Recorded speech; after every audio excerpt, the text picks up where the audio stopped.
France and Ireland, final round of the Six Nations. Both of these teams in with a chance to get their hands on the title alongside England, who will have played before this game. So these two teams will know what is needed before this game kicks off. Ireland are the only ones who've got their fate fully in their own hands. Go to France, get a win, get a bonus point. Six Nations is all yours. Harder than you might think. Easier said than done, I would say.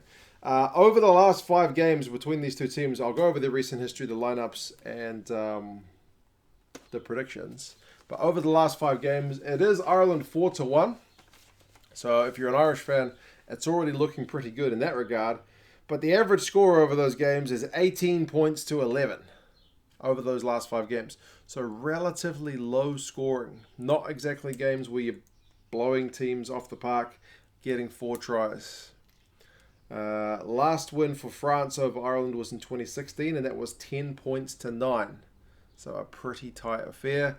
And the last Irish win over France in France was 2018, and that was that famous one at the death, 15 points to 13.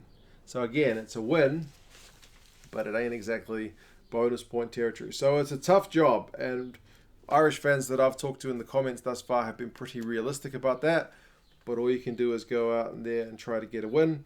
For France, they probably need a bonus point win, and then go to points difference with England, assuming England get a bonus point win over Italy, which is in all likelihood pretty probable. So yeah, it's going to be tough. In terms of the bonus point argument, England have got an advantage over everybody else. England's points difference at the moment is 15. France is 13. Ireland is ahead with 38. But England of the two games is the most likely to put on some points at the weekend. But we will see. They've still got to go out and get it done. Nothing is written in the stars. France's lineup is pretty much the one that gave Wales a pretty comfortable, for France anyway, comfortable defeat last week. Baille, Marchand and Haouas are the front rowers. Roux and Willemse are the second row, and Cros, Ollivon and Alldritt, that's the back row. They did a proper good job on Wales last week. Plenty of physicality, so expect to see more of the same. Dupont, is he the best 9 in the world right now? It seems to have gone through quite a few guys in recent years. If you're looking back maybe to 2011, you're looking at the likes of Will Guinea, you've had Aaron Smith, you've had Conor Murray, others as well. But at the moment, it's probably Dupont, right? Even John Cooney, up until maybe pre-lockdown times, was looking phenomenal. But Dupont, man, he seems to be something else. He is absolutely magic. He creates tries, he scores tries, he runs great support lines. He seems to see gaps where there's nothing there, man. He's just phenomenal. Ntamack as well at 10, also a pretty useful player to have. Vincent comes in at 12. That's because Thierry Thomas is injured, so that means Fickou moves to the left wing. So Vincent comes up into the 12 jersey, and Rattez is there on the bench. Vakatawa is there at 13. Danger man, for sure. He's going to be causing all kinds of havoc if they can get him into some space. Even if you can't get him into space, he can still flatten a man. Rattez is on the right wing. Bouthier is there at 15. I did him a bit of a discredit last week. He knocked his head, and I thought he was doing a bit of a Hollywood, but I did mention that he didn't come back on after the second half, and he was, in fact, failing an HIA. So good to see him back.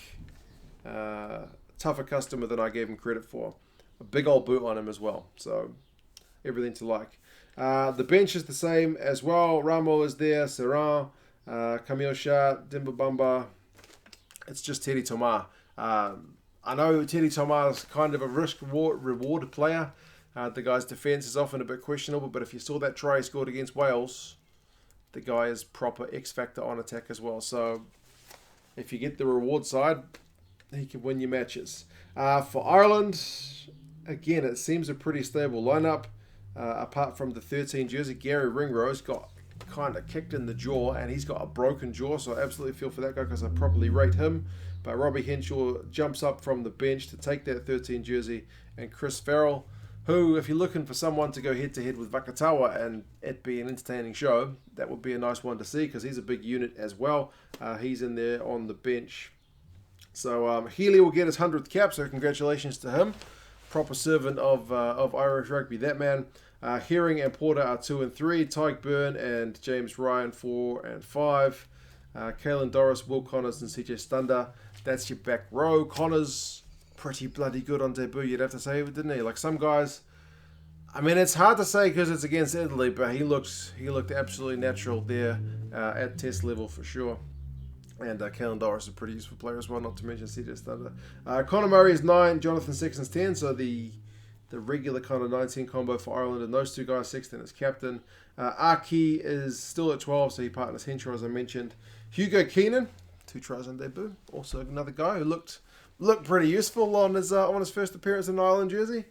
He's there on the left wing, Conway's on the right wing, and I was all bigging up Conway before that last game, and I'm not taking anything away from him because he's bloody good as well, but Keenan was kind of the star of the show last week. Ball certainly went his way. And Jacob Stockdale was pretty useful at fullback as well. Seen him play a bit there for Ulster. So, yeah, maybe that can become his thing at international level. The game is on 9:05 local time, which I think is 8:05 GMT. So it's a relatively late game, but that's perfect for us here in New Zealand. That's 9:05 in the morning. So it's a really perfect time for us to have eaten breakfast, get your morning tea ready.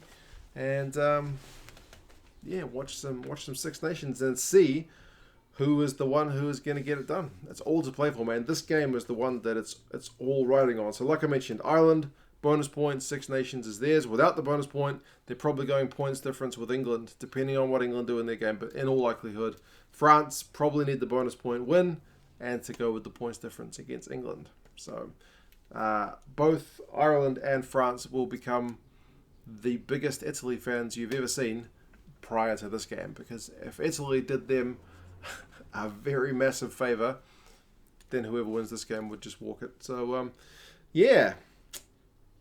tight games generally between these two teams, despite the fact that both of them could really use a bonus point. It doesn't seem like one of those ones where that is going to be the time that it happens, but it's good to see both teams coming off good wins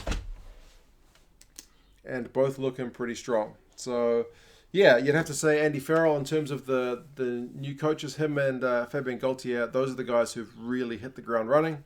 And I know Sean Edwards will get a lot of credit for that at France, but Gaultier seems to know what he's doing, man. He's got that ship in France running pretty well. They must be ruining that loss to Scotland pretty brutally right now, but that was ancient history.